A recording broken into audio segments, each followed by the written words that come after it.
Hello students, now today we continue the same topic elastic collision in 1D.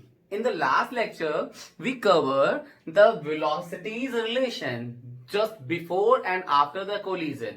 So in the last lecture हमने obtain किया था कि relative velocity of approach relative velocity of separation के just equal है. अब आज क्या करेंगे हम? आज के लेक्चर में हम कवर करेंगे velocities of the bodies after collision. अब आफ्टर कोलिजन जो वेलोसिटी ऑक्यूपाई की गई थी बाय द बॉडीज वो थी v1 एंड v2. तो आज का हमारा काम है कि हम अपनी ऑब्जेक्ट्स की after the collision final velocities v1 and v2 in terms of m1 m2 and u1 u2 find out करेंगे. Then after for the different cases different conditions के लिए उसको एक्सप्लेन करेंगे. तो चलिए शुरू करते हैं. सबसे पहले हम फाइनल वेलोसिटीज को ऑब्टेन करना. तो उसके लिए क्या करेंगे? उसके लिए हम यूज करेंगे कंजर्वेशन ऑफ लीनियर मोमेंटम वाली इक्वेशन को. तो as we no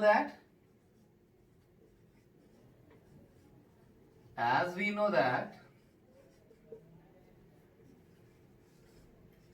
by conservation of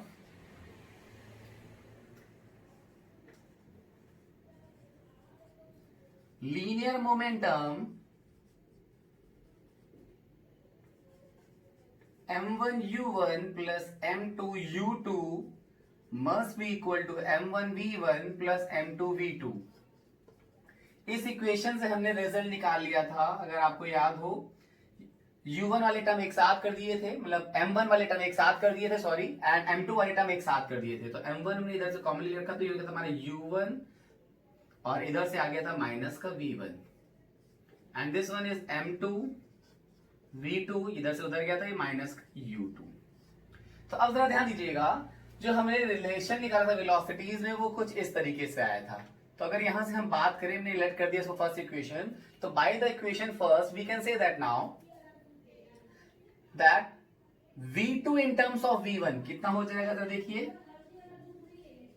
by equation first this one is v2 is equal to v1 इधर आ जाएगा, सो हो जाएगा u1 minus u2 plus v1. I hope आपको बात यहां तक समझ में आ रही है. सो जैसा कि आपने देखा यहां पर हमारा आ गया v2 velocity in terms of v1 that is u1 minus u2 plus v1. Now we put the value of v2 in the above expression, that is m2 v2 minus u2. So it will become m1 u1 minus v1 is equal to m2. v2 को replace कर दिया हमने with the term u1 minus u2 plus v1. Initially यहाँ पे minus का u2 पहले से था, सो ये माइनस u2 माइनस का 2u2 हो जाएगा. सो यहां से आ गया बेटा हमारा m1 u1 m1 v1 is equal to m2. ये आ गया हमारा कितना? ये आ गया हमारा माइनस u1 माइनस का 2u2 प्लस का v1. इसको भी ओपन कर देंगे. m1 u1 m1 v1 m2 u1 minus का 2 m2 u2 plus m2 v1. अब जरा देखिएगा, जो भी v1 वाले टर्म है उनको हम एक साइड कर देंगे, बाकी सारे टर्म्स अनदर साइड भेज देंगे. तो देखिए यहां से क्या आ जाएगा, जो यहां से अब टर्म मिलने वाला है m2 v1 ये पॉजिटिव का है, m1 v1 को भी हमने उधर भेज दिया तो ये प्लस का हो जाएगा. तो ये m1 v1 उधर चला गया, पहले से यहां पर है m2 v1, इसको वन साइड कर दिया, बाकी सारे टर्म अनदर साइड. तो यहां पर पहले से था m1 u1, साथ में बेटा ये आ जाएगा, जब इधर जाएगा तो माइनस में हो जाएगा माइनस का m2 u1. ये माइनस का 2 m2 u2 जब इक्वलिटी के लेफ्ट साइड आएगा तो ये प्लस का हो जाएगा 2 m2 u2. अब बेटा देखिए यहां से v1 कॉमन हो जाएगा, so it will become m1 plus m2 times of v1 is equal to, यहां से बेटा हो जाएगा m1 minus m2 times of u1 plus 2m2 times of u2. ना m1 प्लस m2 को हमने पूरी इक्वेशन में डिवाइड कर दिया, सो it will become v1 which is equal to m1 minus m2 upon m1 plus m2 u1 plus का 2m2 upon m1 plus m2 u2। ये हमारी निकल आई final velocity of mass m1 after collision. तो अगर हमने after collision m1 mass body किस velocity से मूव कर रही है ये पता करना था, तो हमें वेलोसिटी मिल गई बेटा, that v1 is equal to m1 minus m2 upon m1 plus m2 u1 plus 2 times of m2 upon m1 plus m2 u2। अब यहां पर u1 और u2 हमारी इनिशियल वेलोसिटीज हैं जो कि गिवन है, और m1 m2 हमारे मासेस हैं जो कि ऑलरेडी गिवन है। अब बिल्कुल सिमिलरली यहां पर हम v2 वेलोसिटी निकालेंगे। उसके लिए क्या करेंगे, जो इक्वेशन हमने यूज करी थी क्या, that v2 is equal to u1 minus u2 plus v1, इस सेम इक्वेशन से हम v1 इज इक्वल टू कर देंगे v2 minus u1 plus u2, और सेम v1 की वैल्यू यहां पर पुट कर देंगे। बिल्कुल सिमिलर मेथड से यहां से v2 की वैल्यू निकाल लेंगे। तो हम यहां से क्या बात करेंगे अब कि सिमिलरली यहां से v2 कितना आने वाला है। अब v2 भी बिल्कुल इसी तरीके से मासेस m1 m2 के टर्म में अगर बात करेंगे तो ये आ जाएगा सॉल्व करने पर that v2 is equal to, अब यहां पे थोड़ा सा अरेंजमेंट जो है वो चेंज हो जाएगा, सॉल्व करके देखेंगे आप बिल्कुल। तो ये हो जाएगा हमारा कितना, 2m1 upon m1 plus m2 times of u1 minus m1 minus m2 upon m1 plus m2 times of u2। तो ये हो जाएगी velocity of another mass body after the collision. इस तरीके से हम यहां पर निकाल लेंगे v2 that is that is 2m1 upon m1 plus m2 times of u1 minus of m1 minus m2 upon m1 plus m2 times of u2। अब देखिए यहां पर हमने final velocities after the collision निकाल लिया। मेथड क्या था वो भी मैंने आपको बता दिया किस तरीके से निकाल लिया। अब अगर हमने ये वेलोसिटीज निकाल ली, अब इन वेलोसिटीज के बाद हम डिफरेंट कंडीशंस के बारे में बात करेंगे, डिफरेंट केसेस के बारे में बात करेंगे कि final velocities in terms of initial velocities कैसे एक्सचेंज होती हैं। तो देखिए इसके लिए हमने कुछ कंडीशंस ले रखी हैं। जैसे मैंने यहां पे पहली रिक्वायर्ड कंडीशन ले रखी है केस फर्स्ट। अगर हमने कहा दोनों मास बॉडीज आइडेंटिकल हैं, if both the mass bodies are identical, अगर आइडेंटिकल हो गया तो बेटा क्या हो गया, m1 इज इक्वल टू हो गया m2। अब वेलोसिटीज क्या थी, मैंने कहा m1 की थी u1 वेलोसिटी और m2 की थी u2 वेलोसिटी। अब क्या होने वाला है आफ्टर द कोलिजन, तो उसके लिए बेटा ध्यान दीजिएगा, अगर m1 और m2 बराबर हो गए, मैंने कहा इक्वल टू मैंने लेट कर लिया m। अब वेलोसिटीज में देखिए क्या चेंज होने वाला है, कैसी वेलोसिटीज आने वाली हैं। तो देखिए अगर m1 m2 की दोनों की वैल्यू m हो गई तो यहां पर आ जाएगा m minus m upon m plus m। अब अगर न्यूमरेटर में m माइनस m हो गया दैट मींस न्यूमरेटर 0 हो गया, सो 0 इंटू u1 क्या हो जाएगा 0।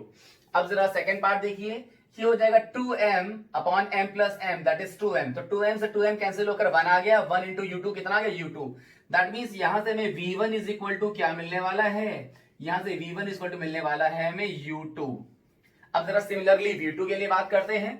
देखिए मासेस आइडेंटिकल हैं तो यह हो जाएगा 2m upon m plus m that is 2m। तो 2m upon 2m that is 1, 1 into u1 हो गया u1 minus again m minus m 0 that means second वाला टर्म हमारा 0 हो गया, यहां से आ गया 1 into u1 that means v2 कितना आ गया, यहां से आ गया v2 is equal to u1। अब देखिए क्या नजर आ रहा है हमें, यहां पर क्या नजर आ रहा है, हमें यहां पे नजर आ रहा है कि वेलोसिटी जस्ट एक्सचेंज हो गई।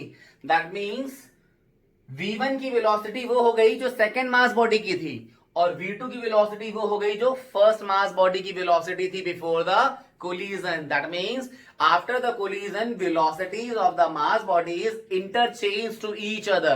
That means वो मास बॉडीज एक दूसरे की वेलोसिटी को एक्सचेंज कर लेंगे आपस में, मतलब पहली वाली मास बॉडी अपनी वेलोसिटी दूसरे को दे देगा और दूसरी वाली मास बॉडी अपनी वेलोसिटी पहले को दे देगा। इस तरीके से वेलोसिटीज का वहां पर इंटरचेंज हो जाएगा। ये थी हमारी फर्स्ट कंडीशन जिसको हमने केस फर्स्ट में आइडेंटिकल मासेस के लिए स्टडी कर लिया। अब हम लोग बात करेंगे for the second case. Second case में क्या करेंगे, मासेस को ले लेते हैं आइडेंटिकल, ठीक है, और एक बॉडी को मोशन कराते हैं और दूसरी बॉडी को रेस्ट में कर लेते हैं। चलिए इसके लिए एनालाइज करते हैं अब क्या होगा। तो जरा देखते हैं इसके लिए केस 2। तो इसको थोड़ा सा रब कर दे रहे हैं बेटा, देखिएगा। In this particular case what will happen, so in the second case हमने क्या कर रखा है, again masses are identical and one body is in motion and another is stationary। Another body को हमने स्टेशनरी लेट कर लिया। अब देखिए क्या कंडीशंस आ गई यहां पर, यहां की कंडीशन आ गई कि m1 is equal to m2 is equal to m हो गया, and the most important thing u2 is equal to हमने 0 ले लिया। u2 0 का मतलब सेकंड बॉडी रेस्ट में है, केवल फर्स्ट बॉडी के पास वेलोसिटी u1 थी। देन देखिए व्हाट विल हैपन नाउ, अब हम क्या देखेंगे कि जब हम मास को आइडेंटिकल कर देंगे और u2 को 0 कर देंगे, तो u2 को 0 करते ही बेटा सेकंड टर्म दोनों के ही 0 होने वाले हैं। तो सेकंड टर्म तो 0 हो गया, इसके बारे में हमें बात ही नहीं करनी। अब फर्स्ट टर्म में देखिए, अगर m माइनस m करेंगे तो ये तो 0 हो गया, m माइनस m होते ही न्यूमरेटर 0 हो गया, दैट मींस v1 की वेलोसिटी क्या आ गई, v1 हो गया हमारा 0। एंड सेकंड टर्म में देखिए क्या हो जाएगा, 2m upon m plus m, that is 2m upon 2m, that is 1 1 into u1, that is u1। So यहां से क्या आ गया, and v2 is equal to आ गया u1। इसका मतलब क्या हुआ, बहुत कॉमन केस है बेटा ये, अगर आप स्नूकर वगैरह खेलते हैं या स्नूकर में देखा हो आपने कि अगर हमारी पॉइंट बॉल पॉट के मतलब क्यू बॉल के टेबल में अगर पॉइंट बॉल जो है वो पॉट के बहुत क्लोज होती है, तो हम अपनी स्ट्राइकर बॉल, हमारी जो क्यू बॉल है, क्यू बॉल से हम पॉइंट बॉल को इस तरीके से हिट करते हैं, इतना अलाइन करके हिट करते हैं कि बॉल सीधा सेंटर ऑफ मास को हिट करे, और हिट करते ही क्या होता है, जो हमारी क्यू बॉल है वो तुरंत रेस्ट में जाती है, और पॉइंट बॉल जो कि पहले रेस्ट में थी वो मोशन गेन करके पॉट हो जाती है, मतलब पॉइंट हो जाती है। तो ऐसे में बेटा यहां पर क्या होता है, बेसिकली देखिए ये वही केस एक्सप्लेन कर रहा है कि पहले हमारे पास u1 वेलोसिटी से मूव करने वाली बॉल 1 थी और दूसरी बॉल u2 जो कि 0 पर है, दूसरी बॉल रेस्ट पर थी। पर अगर हमारी वो जो मोशन करती हुई बॉडी आई है वो आइडेंटिकल है उसके, और उसको क्या कर रही है, हिट कर रही है, तो इन सच अ मैनर उसको वो हिट कर रही है कि अपनी पूरी की पूरी वेलोसिटी, मतलब पूरा का पूरा u1 वेलोसिटी उसने सेकंड बॉडी v2 को दे दिया, और खुद किस में आ गई, खुद उसकी फाइनल वेलोसिटी v1 0 हो गई, मतलब खुद वो स्टॉप हो गई। ये थी हमारी सेकंड कंडीशन, जिसमें हमने क्या किया, दो आइडेंटिकल मास बॉडी ली, एक को मोशन दिया और दूसरे को रेस्ट कर दिया। अब चलिए मास में वेरिएशन करके देखते हैं। अब हम क्या करेंगे, एक बॉडी को बहुत लाइट मास ले लेंगे और दूसरे को बहुत हैवी मास ले लेंगे, और साथ ही साथ एक काम करते हैं, हैवी मास को हम पहले रेस्ट में ले लेते हैं और लाइट मास को मूव कराते हैं। तो देखिए इसके लिए क्या हो जाएगा, चलिए केस थर्ड के बारे में बात करते हैं।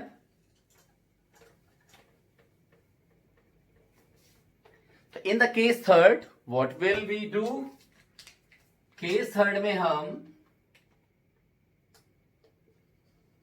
If one light mass body strikes with heavier mass body which is stationary, then what will happen. अगर हमने क्या किया, दो मास बॉडी ले ली, एक m1 और एक m2, बट अब यहाँ पे कंडीशन क्या है बेटा कि m1 बहुत कमजोर है और m2 बहुत मजबूत, बहुत हैवियर है। m1 is much smaller than m2, मतलब कह सकते हैं कि m2 के कंपैरिजन में m1 को हम निग्लेक्ट कर सकते हैं, इतना कम है वो। साथ ही साथ m2 जो है वो रेस्ट में है, दैट मीन्स उसके लिए u2 भी क्या है, 0। अब जरा देखिए क्या होने वाला है, m1 m2 कंपैरिजन में क्या है, निग्लिजिबल, मतलब कैन बी निग्लेक्टेड, उसको निग्लेक्ट कर सकते हैं, इतना छोटा है। तो अब देखिए जरा, पहली चीज u2 0 है, that means second term again दोनों ही में 0 आने वाले, दोनों ही वेलोसिटीज में सेकंड टर्म तो 0 आने वाले। अब जरा फर्स्ट टर्म में देखिए, m1 बहुत छोटा है, इसको निग्लेक्ट कर सकते हैं, तो ये हो जाएगा कितना आपका, m1 निग्लेक्ट हो गया, यहां से आ जाएगा m2 इज माइनस का m2 अपॉन m1 को निग्लेक्ट कर रखा है तो ये प्लस का m2, तो माइनस का m2 अपॉन m2 कितना आ जाएगा, माइनस का 1। तो ये आ गया माइनस का 1 इंटू u1, मतलब माइनस का u1, मतलब v1 कितना आ गया, v1 इज इक्वल टू आ गया माइनस का u1, एंड v2 तो उसके लिए बेटा यहां देखते हैं, ये m1 को तो हमने निगलेक्ट कर दिया था, अगर m1 को हमने निगलेक्ट कर दिया तो ये तो टेंड्स टू 0 हो गया, तो अगर यही टेंड्स टू 0 हो गया तो फंक्शन क्या हो जाएगा, टोटल टेंड्स टू 0, तो v2 क्या हो जाएगा, यहाँ पर v2 आ गया टेंड्स टू 0, मतलब कह सकते हैं इक्वल टू या फिर टेंड्स टू 0 रिप्रेजेंट हो गया। That means second body stationary थी, स्टेशनरी है। कोई एग्जांपल समझ में आ रहा है, कहां आ रहा है? अगर किसी प्लास्टिक की बॉल को हम ग्राउंड सरफेस से हिट करते हैं तो क्या होता है, ग्राउंड सरफेस मतलब अर्थ जो है वो भी एक स्फेरिकल मास बॉडी है, पर इतनी हैवियर मास बॉडी में अगर एक आप बॉल क्या करते हैं, हिट करते हैं, तो क्या होता है, बॉल जिस वेलोसिटी से जाती है, मैंने कहा u1 वेलोसिटी से जा रही थी, तो वो वही बॉल सेम मैग्नीट्यूड के साथ अपोजिट डायरेक्शन में बाउंस बैक हो जाती है। दैट मींस ये माइनस का u1 हो गया, दैट मींस वो जस्ट बाउंस बैक हो गई। अर्थ मगर उसकी वजह से मोशन में नहीं आई, अर्थ अभी भी किसमें है, as compare to relative motion of ball के रिस्पेक्टिव अर्थ अभी भी रेस्ट में है। ऐसा नहीं कि बॉल से हिट हुई तो अर्थ अपोजिट डायरेक्शन में, बॉल अपोजिट डायरेक्शन मूव कर जाए, ऐसा पॉसिबल नहीं है। तो यहां पर क्या हो जाएगा, अर्थ अगर उस टाइम पर हम स्टेशनरी लेट कर रहे हैं as the reference of ball, तो वो अभी भी 0 पर है, मगर बॉल जस्ट बाउंस बैक हो गया। तो ये कंडीशन ले रखी थी। अब एक काम करते हैं, इसका जस्ट अपोजिट ले लेते हैं। अब क्या कर देते हैं, अब फिर से एक लाइट मास लेते हैं, एक हैवियर मास लेते हैं, मगर अब हैवियर मास को मूव कराते हैं और लाइटर मास में हिट कराते हैं। तो अगर हैवियर मास बॉडी को लाइटर मास बॉडी में आप हिट कराएंगे, देन क्या होने वाला है उसके बारे में बात करेंगे, जरा ध्यान दीजिएगा। तो in the case 4,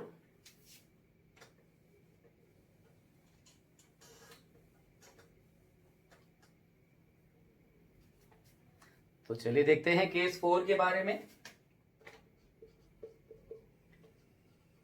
If one heavier mass body strikes lighter mass body and lighter mass body is stationary, मतलब एक हैवियर बॉडी को एक लाइटर मास बॉडी में हिट करा रहे हैं और इनिशियली लाइटर मास बॉडी क्या थी, रेस्ट में थी। दैट मींस अब क्या हो गया, मतलब ये हो गया कि m1 जो है वो मच ग्रेटर देन m2 है, और साथ ही साथ u2 अभी भी 0 कर रखा है। अब क्या फर्क आएगा, तो बहुत ध्यान से देखिएगा, अगर u2 0 कर रखा है, फिर से सेकंड टर्म तो 0 आने वाला है। सेकंड टर्म 0 हो गया, तो जरा फर्स्ट टर्म में देखिएगा। अब अगर मैंने क्या कर रखा है, हमने कहा है कि m1 बहुत बड़ा है, m2 बहुत छोटा है। अगर m2 बहुत छोटा है तो कैन बी निगलेक्टेड, m2 को हम निगलेक्ट कर सकते, तो m2 को मैंने यहाँ पे निगलेक्ट कर दिया। अब m2 अगर यहाँ से निगलेक्ट हो गया तो हमें क्या मिल रहा है, हमें मिल रहा है m1 upon m1, that means near about 1। So v1 क्या आ गया, यहाँ से 1 into u1, that means u1, मतलब v1 क्या है, अप्रोक्सीमेट u1 ही है, उसकी वेलोसिटी में कोई चेंजमेंट नहीं हुआ। बात समझ आ रही है? दैट मींस अगर बहुत हैवियर मास बॉडी किसी लाइटर मास बॉडी से स्ट्राइक करेगी तो उसकी वेलोसिटी में कोई खास चेंजमेंट नहीं आने वाला, वो जैसे मूव कर रही थी वैसे ही मूव करेगी। मगर उस छोटी मास बॉडी पर क्या होने वाला है, क्या दुर्दशा होने वाली उस छोटी मास बॉडी की जिससे इतनी हैवियर मास बॉडी टकराने वाली है। मैं एग्जांपल फिर से वैसे ही ले रहा हूं कि अगर मैंने सोचा कि एक फुटबॉल ले रखी है और दूसरी अर्थ ले रखी है, तो अगर सोचिए अर्थ जैसी मास बॉडी किसी वेलोसिटी के साथ, u1 वेलोसिटी के साथ फुटबॉल जैसी बॉडी को क्या करेगी, हिट करेगी, तो फुटबॉल का क्या होगा सोचिए, और यहां पर उम्मीद लगाइए कि क्या होने वाला है। तो अगर मैंने बात करी v2 के लिए, तो जरा देखिएगा v2 क्या हो जाएगा, यहां पे हो जाएगा m1 अप्रोक्सीमेट, तो m1 तो हैवी है ही, m2 को निगलेक्ट कर रहे हैं, तो ये जाएगा 2m1 upon m1, m2 neglected हो गया, तो 2m1 अपॉन m1 कितना आ जाएगा, 2, दैट इज 2 इंटू u1 कितना आ गया, 2 times of u1। That means उस लाइटर मास बॉडी के साथ ये हो गया कि वो थी तो इनिशियली रेस्ट पे, पर टकराने के बाद हैवियर मास बॉडी से, हैवियर मास बॉडी की वेलोसिटी से डबल वेलोसिटी के साथ वो बेचारी मूव करेगी। तो ये थी हमारी फोर्थ कंडीशन, जिसमें एक heavier mass body lighter mass body से स्ट्राइक कर रहा था जब लाइटर मास बॉडी स्टेशनरी थी। तो ये कुछ डिफरेंट कंडीशंस तो मैंने आपके सामने एक्सप्लेन किया। आप यहाँ पर और भी कंडीशंस जो आपको डिफाइन की गई हो कि u1 रेस्ट में हो, u2 मोशन में हो, तो कोई भी कंडीशन आप यहाँ पर अप्लाई कर सकते हैं, क्योंकि अब यहाँ से आप प्रोसीजर समझ गए हैं कि क्या हो रहा है। तो आज हमने बात करी कि फाइनल वेलोसिटीज क्या होती हैं, कैसे निकलती फाइनल वेलोसिटीज, फाइनल वेलोसिटीज निकालने के बाद डिफरेंट कंडीशंस क्या क्या पॉसिबल हो सकती हैं, किस तरीके का वो नेचर शो करेंगी, इसके बारे में हमने बात कर ली। अब इन द नेक्स्ट लेक्चर में आपसे बात करने वाला हूं कि इलास्टिक कोलिजन 2 डायमेंशन में कैसा बिहेव करेगा। दैट मींस अगर कोई मास बॉडी दूसरी मास बॉडी से टकरा रही हो, टकराने के बाद वो एक ही लाइन में ना चलकर डिफरेंट लाइन ऑफ एक्शन पर चल रहे हैं, दैट मींस एक प्लेन कवर करेंगे, तो क्या होगा। तो ये सारी बातें अब हम लोग करेंगे इन द नेक्स्ट लेक्चर। आज के लिए इतना ही रखेंगे। Thank you class.